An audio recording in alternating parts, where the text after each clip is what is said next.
Hey everyone, welcome back to Google Workspace Recap, your number one source for everything Workspace by the Tech Geeks Network. My name is Jesse Nolan, my co-host is Steve Larson, and we're here to help you keep up. Happy almost Passover to all of my Jewish listeners out there, and happy Easter to everyone who celebrates, or almost Easter, to keep them the same there. We have a SaaS Showdown episode scheduled to be released this Friday, even though I'll be offline for Passover, so keep an eye out for that, as it's going to be a good one. I'm having a lot of fun editing it. Also, I'm wearing my NASA meatball shirt today in honor of the Artemis II crewed mission that was just announced. For anybody who's interested, if you missed that, go and check it out. First time back to the moon in, 7 years? Steve, how's it going? Great. Just went to the Sox opener. Baseball season is in full swing. I'd like to clarify, as a New Englander and a Red Sox fan, you mean White Sox? Yes. Just say it. Yes. Go on. Proceed. There you go. Was there yesterday. Joined some tailgating and some pre and post game festivities as well. Unfortunately lost, but still good. Good day at the stadium. Fun. So I haven't been to a game in forever. Yeah, I go pretty much every year to the home opener. I remember you went last year and the year before. Yeah, I went to 20 plus home openers in a row. The first one I went to was at the old Comiskey, and I went for about 20 plus years, and then missed a couple when I was in Europe. Flew back for a few of them. The first, I think, 3 or 4 after I moved over there. Yeah. You get really good seats, or you just go and tailgate and who cares? The seats are outfield seats. Yeah. So center field kind of thing. It's good. Nice. There's a group of about 50 people go. So my uncle's been going for the whole bunch. Yeah, my uncle's been going for 54 years in a row to the opener. When COVID happened and everything got shut down, when they didn't have people in the stadium, that was his 50th year that he would have been going. Oh no! Yeah. So yeah, that sucks. His wife is a Cubs fan and also Catholic. He's not Catholic and a Sox fan. So, as in terms of a, compromise, they got married in a Catholic church and had their wedding reception at Comiskey Park. So, balanced out both religions there. Okay, beautiful. Yeah. To each their own, I suppose. Yeah, there you go. That's funny. Wow, so it's a real tradition for you then. It's not even necessarily you've been going for a bunch of years. It's a family tradition. Right. Yeah. Very I nice, started, very nice. if I had kept with it, I started a year before my uncle did, so I would have had him beat if I'd been able to attend every game, every opener. But sounds like they need to make a movie about your uncle. Feeder pitch for the Red Sox, Something like that, yeah. Let's get into the updates this week. We've got quite a good amount of stuff happening here. A few updates, some stuff in the news. New version of Chrome is out. Of course, lots of AI talk still in the news. So we will cover that yet again. So let's jump into those headlines. So silent releases, we had 3 of those this week. Full mouse support now available for Google Sheets and Slides on Android. A lot of Android device, or a lot of Android updates, mobile device updates here in silent releases over the last few weeks and months, actually. One that I think, kind of warrants an actual full announcement, but they just put it in the end of week recap, is that ability to move folders from My Drive to Share Drive. That was announced a while back in beta, and it is fully released now. There's multi-instance support now available for Google Keep on large screen Android devices. And then the updates that we saw over the week was that Connected Sheets for Looker is now available for all Looker hosted instances. There's a beta launching here to manage working locations with the Calendar API. Admins can now install chat apps for use in direct messages. And then finally, you can find files quicker with search chips in Google Drive. And then, as I said, Chrome 1.12 is coming out. I saw some really weird article about getting rid of version numbers on Chrome. It's I don't even know where this article came from. I don't even know. Yeah, it was like a nonsense article. It's of course you need to know what version you're at on the releases. I don't know. It was a weird article. There's only Windows 11, and there will never be another version of Windows 10. So, yeah. And yet Windows 12 has been announced. But I agree with you. version numbers are Yeah. required here. Yeah, yeah. So some interesting updates here for admins to make note of in the 1.12 release, and then an interesting upcoming admin console change as well that we'll talk about. So that we see some new Chrome browser insights are coming out, some device token management policy for device token deletion, and the new policies in the admin console, of course, are some of the admin console updates. And then an interesting one that is upcoming is the risk assessment card. So this is going to be something in the admin console that allows admins to see the CR Excavator score and the Spin AI score on extensions. So that is pretty cool that they're bringing that directly into the admin console for you. And then lots of news updates here. Another very busy week in news announcements. So Google Cloud blog here is talking about Google chip design team benefits from the move to Google Cloud. There is also a past event here. The Google Data Cloud and AI Summit had happened recently. This week. Yeah, and I think you'll probably be able to watch all of those on recorded versions of that, so you can on demand. Yeah. Verge article here talking about the need for external sunshine of the spotless mind for Gmail. It's interesting. Eternal. Oh, the eternal. Oh yeah, eternal. There we go. What did I say? External. External. Oh yeah, I got it next. Eternal sunshine of the spotless mind for Gmail. And then another Verge article here about ChatGPT data and how Google denies Bard was trained with ChatGPT data. There's another Google article here about generative AI tools for better productivity, and a 9 to 5 article here about new Google Photos movie editor for Chrome OS is rolling out. Yeah, let's see, we have a couple more Verge. This is actually another 9 to 5 one. Google starts letting the public test generative AI in Gmail and Docs. So coming to Workspace, right? Workspace users are starting to leverage some of the generative AI. This isn't even alpha. This is trusted tester very early. Yeah. It says public, but it's like 12 people, probably. Another Verge article here, Google announcing AI features in Gmail, Docs, and more to rival Microsoft. So complementing that 9 to 5 article. Ars Technica talking about Google Assistant might be doomed. Division reorganizes to focus on Bard. There we go. Bum, bum, bum. And then Google Cloud blog article here. Google's named the leader in Forrester Data Security Platforms Wave. Okay. So there we have it. Let's jump into that first update, which is that full mouse support is now available for Google Sheets slides on Android. So a very small animated image here. Sorry about that, Jesse. You're not going to like that one. But, gives us a little example of what is possible here. So some full mouse support while using Docs on Android devices that mirrors the mouse behavior on the web. That is rolling out now to rapid release domains, and scheduled release domains, we'll see that starting the 12th of April next week, looks like. And then, this is the update that I kind of felt probably should have been fully announced, but it just got a little mention here in the recap post, is that ability to move folders from My Drive to shared drives. And that beta was announced a while back in January, and it is now being released to everyone that has, of course, access to shared drives. Rollout on that one is complete already for rep release domains. And then scheduled release domains, we'll start to see that also starting next week on the 11th of April. So if you are on scheduled release, you'll start to see that next week. And finally, in the kind of silent releases here, multi-instance support is now available for Google Keep on large screen Android devices.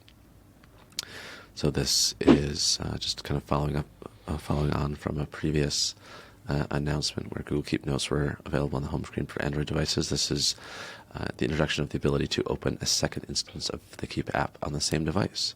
So having them side by side to help better work with that information as you're in Keep.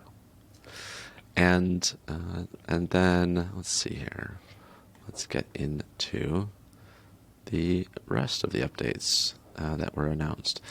So the first one being that Connected Sheets for Looker is now available for all Looker hosted instances. And this one does get a nice big animated image here. So very easy to see what's happening with this one. So this is they're expanding upon the ongoing improvements of the Looker instances using Connected Sheets. So this will allow you. It's going to make Connected Sheets available for Looker instances hosted on non-Google Cloud providers like AWS and Azure. So if you need to connect into that data, it's now possible if you don't have it hosted directly on Google, but somewhere else. And rollout for this one, this is available to all users, and only let's see, the rollout pace, is already out now for all users, but availability, of course, is limited to certain instances, so it's not available on the legacy G Suite, Basic, and Business. It is available to users with personal Google accounts, and then pretty much any of the other Workspace editions that was not excluded there. And next is the beta that is launching to manage working locations with the Calendar API. So this is available through the developer preview program, and you can head over there and get access to it if you would like to start playing around with that Calendar API. I haven't looked to see if it is in GAM yet. I haven't noticed that. I didn't take a look. But I'm sure it will be coming to GAM pretty soon, if not already. I was going to actually have a look here and see some of the updates in the RSS feed as we go through the news. I'll see if I catch anything in the GAM updates regarding the Calendar API. So this availability is going to give you, let's see here, it works with the user's working location values, so it helps you analyze the flow and volume of people through physical campuses and help adapt on-site resources to the needs of your employees. And the write support for the API is expected to become available in Q3 of 23. And this, at the moment, looks like it's just read access at the moment. And as I said earlier, you have to apply through the Google Workspace Developer Preview program to get access to that. And while you'll be able to use the API, the working locations feature is only available for eligible Workspace editions. And those editions would be everyone but Workspace Essentials, Business Starter, Enterprise Essentials, Frontline, and G Suite Basic customers. So it'll be available to anyone else. And next, admins can now install chat apps for use in direct messages. So just making it easier to deploy those applications to your users and integrate any kind of applications that you might need within chat. So you can deploy those to an entire domain, OU, or a group of users. And if you are looking to use this feature now, it is going to be, or it has already started rolling out on the 29th of March to both wrap release and scheduled release domains on an extended rollout, potentially longer than 15 days, and not available to nonprofits, oddly, and not available to personal Google accounts, of course, because you don't have an admin console, so that kind of makes sense. Don't know why they have to mention that, but they mentioned it. For those watching me squinting on the YouTube side of things, it's another tiny screenshot. Teeny, Yes. tiny. Yeah. Hard to see. Well, yeah, I'm surprised it's not going to be available to nonprofits. It's an odd one not to include in this release. It's like, Who makes these decisions? I'd like to know. Not us, All right. unfortunately. Yeah. And then finally, the ability to find files quicker with search chips in Google Drive. Oh, one thing that I've noticed in the new Drive interface that is that behaves differently is that when you add like a search string to an existing search, it puts it in quotes, and then it's searching for that exact exact combination of words, and then of course when you're looking for just any of those words, you're not getting really any results. So the new Drive search is a bit problematic because of that. Huh. Yeah. So if you do, I'm trying to think of how to recreate it here. What was I doing in here? I forget how to recreate it, but I do have a recording of it somewhere where I was putting the word string in quotes on a subsequent kind of query when there was already data there, and it was returning no results because that unique combination of words doesn't exist in any of the documents. I'll see if I can find a recording of that and then explain it. Maybe they fixed it. It had been happening for me for a few weeks, during the new UI changes. Maybe Right. they figured it out. Maybe they fixed it. Could have been a glitch. Try it again. If you can get a screen recording, I'll throw it in next week's show. Yeah, I'll see if I can find that recording. Talk about it. But this is like I said, the search chip capabilities in Google Drive. So being able to more quickly and easily filter the data that you're getting in those search results in Drive, and it will help you filter by criteria like type, file type, owner, last modified date, and makes it just a little bit easier to narrow down those search results. Rollout pace for this one has started already on the 30th of March for rapid release domains on an extended rollout, potentially longer than 15 days. And then scheduled release domains, we'll start to see this on a gradual rollout starting in Q2 of 2023. So Not too bad. kind of the longest gap I've ever seen, I think, between a rapid release and a scheduled release, where Well, it's they don't even give you the it's a big date. change. So, Yeah. and So massive that screenshot is- GIF here. So There you go. Yay. Yep. we call out the bad ones. We should call out the good ones too. Yeah.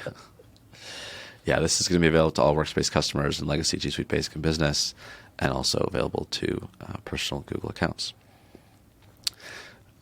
Great. And then next, so some improvements in Chrome in the admin console in version 1.12. So there is new Chrome browser insights. So in 1.12, a new browser that needs attention insight cards allows IT admins to quickly identify browsers that have a pending Chrome update, or browsers that are inactive, and browsers that have recently enrolled. So that will give you a little overview there of your Chrome browser usage. Didn't we hear about this one already? We might have heard about it. I think because when we had Alex on, he might have covered a bunch of these. So now we're just starting to see it, because I think he was looking at we were talking a lot on the roadmap items with Chrome in that episode. So yeah, I think, folks, this is why you should check out our Chrome browser and Chrome OS updates. I'll link the latest video over here. Here. I don't remember where it shows up. Here, I think. Another update here for the admins is that device token management policy for device token deletion. Interesting one there.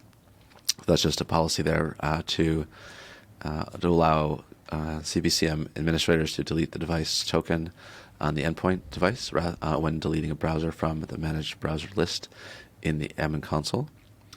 So when the new delete token value is selected and a browser is deleted from the managed browser list, the browser will automatically re-enroll in the CBCM the next time it's online, or if the enrollment token was not deleted on the device and the enrollment token is still active, the default value remains to invalidate the device token. So added functionality there. And then for new policies here in the admin console, Privacy Sandbox Site Enabled Ads Enabled is one of them. Next one is Privacy Sandbox Prompt Enabled, Privacy Sandbox Ad Topics Enabled, and then finally Privacy Sandbox Ad Measurement Enabled. So those are a few new ones that you will see in the YAML console there. And then the one that I said, which was coming soon, is that risk assessment card. So in the extension details page, it will show third-party risk scores for public extensions. So that is the CR Excavator value, and it will also have a link to it, so you can click into more details. And then also Spin AI has a score for that Chrome extension as well. And again, that links out probably to the report that Spin AI is providing on that extension. So greater insight into what your users are using from an extension perspective, and gives you a little bit more info on what those extensions are doing. That is always welcome. Yeah, that wraps up the updates for this week. Over to you, Jesse, for the news. All right, so a bunch of big updates here. I don't know how many of you know this, but Google doesn't just make software. They also manufacture their own chips, microchips, etc. And that's going to be very important very soon, or even right now, because they actually invented some of the infrastructure that enables AI to be trained and run on. And the team that is behind a lot of that chip development at Google wasn't running on, Google Cloud. And a lot of teams inside of Google do not run on Google Cloud. And so there's a development team inside of Google that's called the Alphabet Cloud team, and they are responsible for helping teams within Google move off of proprietary internal tools and start utilizing the tools that they've built for everyone else, because they are best in class and so on and so forth. So with the chip design team, they had a challenge where they were working and trying to develop new chips, but they were trying to use cloud tools, and they ended up having multiple environments, and it was just a mess. And what this article goes into is an interesting story about how and I have another article that I can link with this as well that provides a little bit more information and context, but essentially they worked with the internal Alphabet Cloud team to completely move over to using Google Cloud. And now Google's cloud chips, processor chips, are all developed inside of Google Cloud, which is very meta, not Facebook meta, the previous definition of meta.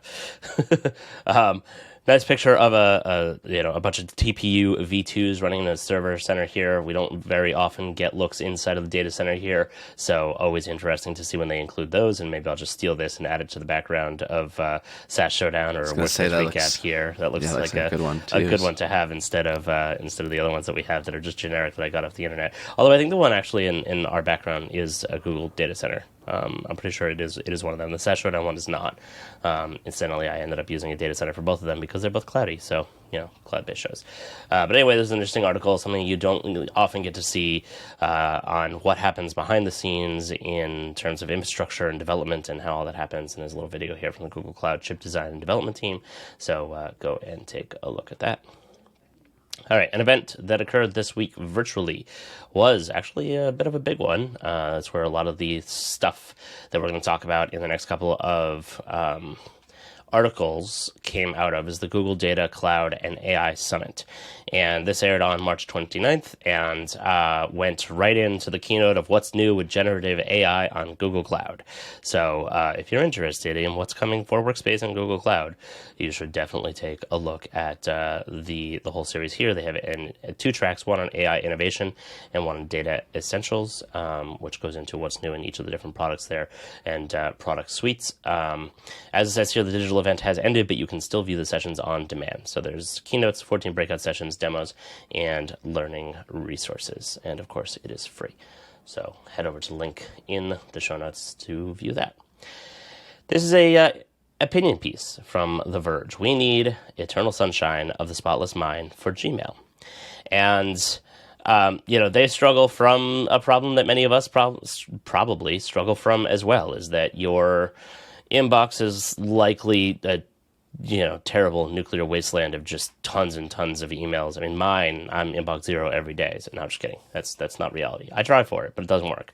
But certainly, some of my email accounts are just overloading and exploding, and I'm sure many of you have them as well. Promotional email spam, and so on and so forth. And what they are saying here is that they would like to see a feature that would automatically unsubscribe you from mailing lists to get 10% off your first purchase, etc., things like that. They would look for messages that you open repeatedly but never replied to, and essentially just make it a little bit more automated to be able to just remove a lot of the junk and random crap that we get in our inboxes. And Google, spam is pretty good at this. Oh shoot, I just set off my display here. So now it's going to give me a funky reply once it stops listening to me talking, which it's still doing. So that should be interesting to hear. But anyway, it is difficult with the amount of emails that we get on a daily basis. And on the work side, certainly a lot of these are sales emails, and sometimes you want to see them, sometimes you don't. So it's really a difficult challenge. I don't know if it's something that Google could necessarily automate, but a lot of their categorization is done and is pretty good. But personally, because I almost have a fear of not seeing all of the things that I need to see, I don't use any of those categorizations in my inbox. I just want to see all the emails as they come in. But I also spend a lot of time wrangling my inbox. So a little bit more AI automation as AI gets bigger and more powerful here certainly would be nice. You were going to say something, Steve, or no? Nope, nothing from my end. Oh, well, one thing, but it was about the Calendar API and GAM. I did find out that was included in version 6.52.08. So that has been added. The working location properties has been added to event field name. That is Ross's version. Sweet. All right, a little bit of controversy. Good job. Controversy. Over with Bard. Google denies Bard was trained with ChatGPT data. And I'm going, didn't they help invent ChatGPT? Wasn't Google on that original? All right, fine. You guys want to fight about this? You can fight about this. The information is reporting that the company is so interested in changing the fortunes of its AI chatbots, it's forcing its DeepMind division to help the Google Brain team beat OpenAI with a new initiative called Gemini. And that is something that we're going to go into a little bit here in other articles. But what's happening here to sort of tie all these together is that Google has two different AI teams within the company. And one is DeepMind, which has been around for a long time, and the other is Google Brain. And they hate each other, apparently, from what I've read. They are not friends. They have been rivals for a long time, and now they're being forced to work together. And one of the things that came out in the news from the information and from others we're talking about this week is that Google is accused of using OpenAI's ChatGPT data. There's a website that is called ShareGTP where people put information about, basically put up questions and responses from ChatGPT for people to see and share and I guess collaborate on and or commiserate or find entertaining. But essentially, they're saying that Google was scraping said ShareGTP site and then using that data to make Bard better. Maybe. Don't know if that's the case. Not the case. Could have just been something that Bard found and scraped. Could have been something that they were just trying to get ahead, and so they did it anyway. Google is firmly and clearly denying that the data is used. Quote, Bard is not trained on any data from ShareGTP or ChatGTP, and that's according to spokesperson Chris Pappas. Pappas declined to answer whether Google had ever used ChatGPT data to train Bard in the past. Quote, unfortunately, all I can share is our statement from yesterday. So again, Google was on the team that helped build OpenAI and, was part of that. And where these data sets are coming from is going to be an ongoing discussion and an ongoing issue, and is challenging because there's a lot of issues with copyright, and especially as you get into artwork and generative images and where they're pulling from and whether or not that's public access is problematic. Is it possible that Google and ChatGPT use similar data sets to be trained? Probably. Did Google use ChatGPT's data specifically to catch up? I don't know.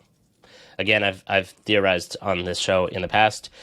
Google's pretty far ahead in this, in terms of what their capabilities are outside of just a chatbot. So I really don't think that they needed to go that route. But then again, there was a code red, and they're working to release all of this stuff as soon as possible. So quite frankly, I have no idea. Interesting things to think about.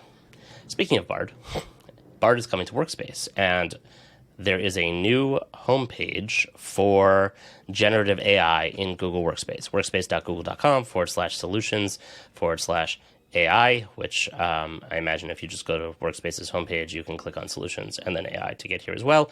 But it says here, see how we're making Workspace even more helpful with AI. And there's a lot of the announcements on what you can do with generative AI in Google Workspace, and shows us off this little video here. And really, it looks magical. And this is their answer to Microsoft integrating ChatGPT 4, as well as what are the other ones? The DALL-E, the image generation, and some others into the Microsoft Office suite to be able to help you create things. And so over on the Workspace side here, they're making writing easier with the help of AI in Workspace. So, and this is the way that some of us in the Workspace have been using Bard and even ChatGPT thus far. It gives an example, help me write, which is what you can put there, a job post for a regional sales rep. I've used it for salary comps, and obviously double check any of the answers that it gives you just to be sure that it's within the right ballpark at least. But really, really fantastic at helping to just expand a lot of data that would take you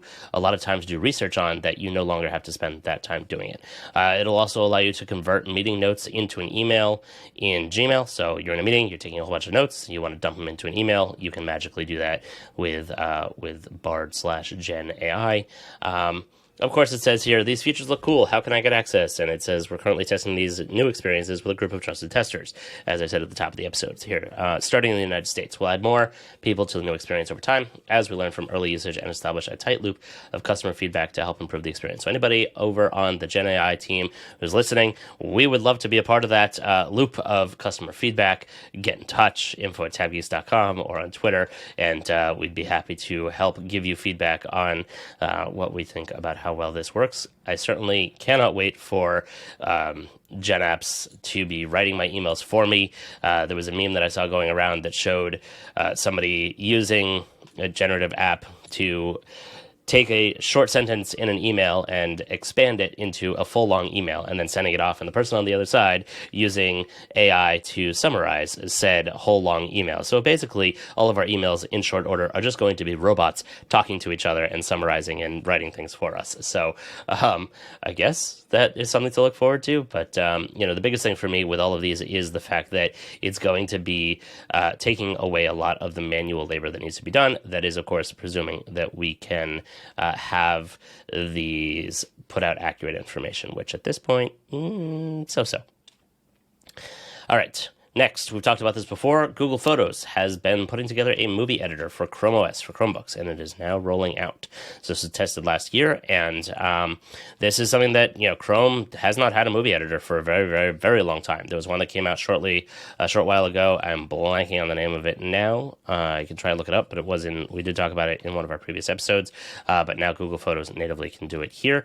So once it is live, you'll be able to create movies from the Google Photos Android app on Chromebooks, and you can launch the new experience by searching movie in the Chrome OS launcher or by opening the application, and on the left you can select creations, create new, and then add movie, and you'll be able to work on a movie. And I think this is going to be huge for students and teachers and a lot of people that are only using Chromebooks, because they really haven't had access to any kind of a movie editor at all, and video creation is pretty huge these days.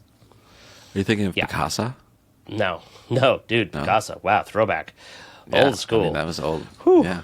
Yeah, man. I used to use Picasa all the time. No, there was, I'll find it. One second. Lenza, I think. Lenza? Is that, am I crazy in that? Lenza, no?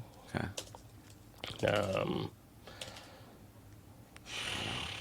Hold on. It was a Google tool? No. Oh, I thought it was a Google product. No. It wasn't a Google tool. It was... okay. That's what threw me off. It was... shoot. I'll find it and I'll throw it up on the screen here for folks. But it was the first, designed for native usage on Chrome OS.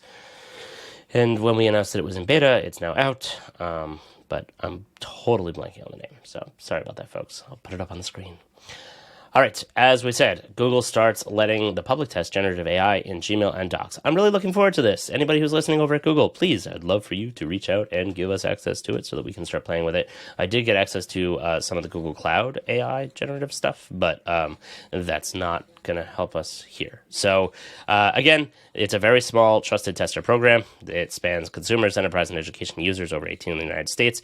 They specified this small group was invited to join by Google. So, and even those who are invited must sign up and opt in, and so on and so forth. So it's probably not just 12 people, like I said before. I was joking, but it is probably a very small team. And this is par for the course for Google. This is how they often roll out new products. They just don't often talk about it this much. But given that the development here has to, or at least the publicity around developments is whoever owns the news cycle lately on announcing new products. So this is a little bit more in the public eye before it's ready for prime time.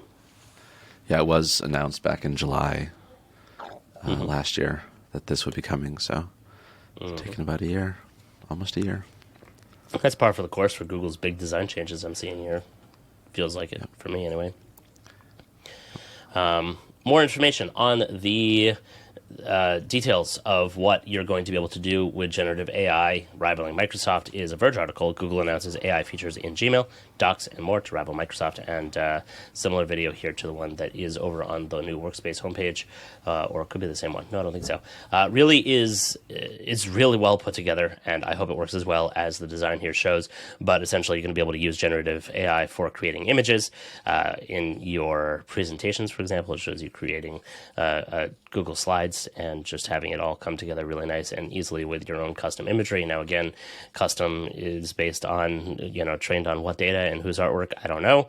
But that's something for lawyers and artists to fight over in the years to come. I will say that I did use a similar feature in Canva, which is what I use for my graphic design for the show and thumbnails and things like that. And one of the topics in SaaS Showdown that is going to be on this week's show, I wanted to have some kind of a definition and put it up on a thumbnail, and I basically put the name in their assistant and I hit expand, and it gave me a list of 10 items that were all elements of this particular topic, and I just put it up on the screen. I mean, I checked a few of them to make sure that it was actually legit, and if you listen to the episode, you'll know that they are. But, hey, that saved me 20 minutes of research or, writing from listening to the episode and trying to put all this together myself, and, with one click, it was basically done. So I'm very excited to see this type of concept and work come to Google Workspace. Some more examples that they have here is that you're going to be able to draft, reply, summarize, and prioritize your Gmail. You'll be able to brainstorm, proofread, write, and rewrite in Docs. You'll be able to bring your creative vision to life with auto-generated images, audio, and video in Slides, so that should be fun. You'll be able to go from raw data to insights and analysis via auto-completion, formula generation, and contextual categorization in Sheets. And I think that that's going to be a really cool one to help people who are not necessarily Sheets wizards to be able to wield some of the more powerful tools of those who are, and to learn more about how to do that. And then, like everyone says, oh, it's taking over our jobs, it's taking over this and that. It's like, well, yeah, it is, but it's not, because it is allowing you to become more of an expert without having to do a lot of the busy work, that normally takes so much time. So we can debate the merits of it later. Anyway, more screenshots and whatnot in this article below, so definitely go and take a look at that. And if you're starting to get sick of us talking about AI, too bad, because that train is just continuing to roll on, and it will completely dominate our discussions probably for the next year, 2 years, until it becomes, normal. Like we talk to our Google Assistants, and it's relatively normal, but years ago that was crazy. And speaking of Google Assistant, fun segue there, Ars Technica article that says Google Assistant might be doomed. The division is reorganizing to focus on Bard. Now, I don't think it's doomed. In fact, I think this is fantastic news. This is the best news I've heard from this yet, except for all the Gen apps coming to Google Workspace. But I've been saying this from the beginning is, conversational AI is great in text. Look what ChatGTP is doing. Look at what Bard is doing. Why can't I talk to my Google Assistant like this? Why is talking to a virtual assistant so freaking frustrating and useless for anything short of math, the weather, or setting a timer? That's literally all I use my assistants for, and maybe turning on the lights. But even that, it gets wrong half the times. And that's across Google and Amazon and everybody. And it's just Siri, like, it's terrible. So I'm really, really hoping that this will give birth to some better improvements in working with and talking to Google Assistant here. And I'm trying very hard not to say the wake word to save all of your devices from waking up. And what would you want to be talking to Google about? Everything that you would write into Bard or ChatGTP, you should be able to speak to the assistant. Should be feature parity there. Like, this is not... Conversational AI took off in popularity and exploded because you could have a real conversation and get real solid information that's more than just here's a sentence about it and look for the rest online here, interface that maybe sometimes sends it to your phone if you're lucky and you have all the right accounts set up, correctly. And, this could be a proper assistant as opposed to just a, half useless, I don't know. I can't even describe what it kind of is now. It's like talking to a kindergartner. My kindergartner has better conversations with me than my Google Assistant. So I'm very excited to see more of this come in and hopefully build that out more. And Google, I imagine, recognizes, just like other companies do, that their virtual assistants are pretty terrible. So, Microsoft is, I'm sure, working on it. With what do they call theirs? Did they kill theirs? I don't even remember. I lost track, honestly. I know that Siri has been making... Clippy? Yeah, bring back Clippy. There we go. I know that Siri has been making, or that Apple has been making some purchases in the form of companies that will be able to boost Siri's capabilities. And I think that they realize that Siri is kind of the redheaded stepchild that is just been ignored and whatnot for years as they focus on other areas. But I hope that, the advancements that are happening now in AI are going to just give our virtual assistants the superpowers that we all dreamed of when they were announced. I mean, Alexa, oops, I said that one, because that's her name, was a revolution. Siri was a revolution. Google was a, hey, me too, but hey, this is really awesome. And, it just never panned out. So I'm really hoping that this will breathe more life into the platform. This will be the second coming of virtual assistants, and it'll actually be a proper virtual assistant. I mean, Google showed off a whole bunch of stuff, like being able to make phone calls for us and make appointments for us. Why can't the assistant do that? Why can't we have those kinds of conversations with the assistants? That's what I'm looking for. Just full, real assistant. Anyway. Last but not least, for anybody who uses Workspace, which I imagine all of you do because you're listening to our show here, which is exclusively about Workspace and a few other things, Google is named a leader in Forrester Data Security Platforms Wave. Duh. We know that already, but it's nice to be recognized. And so article here on Google Cloud blog that talks about the fact that Google is being awarded for being a leader in the space for data security platforms. And that's reassuring because we all have a tremendous amount of information on Google's platforms. So glad to see that their investments in security and technology are continuing to pay off and keeping us safe. Whew, 45 minutes recorded. All right. That's all for this week. Send us your questions and comments on Twitter at Workspace Recap, on our website, workspacerecap.com. Hit the subscribe button, give us a thumbs up, leave your comments, you know what to do. Have a great week, and we'll see you all next week on Workspace Recap.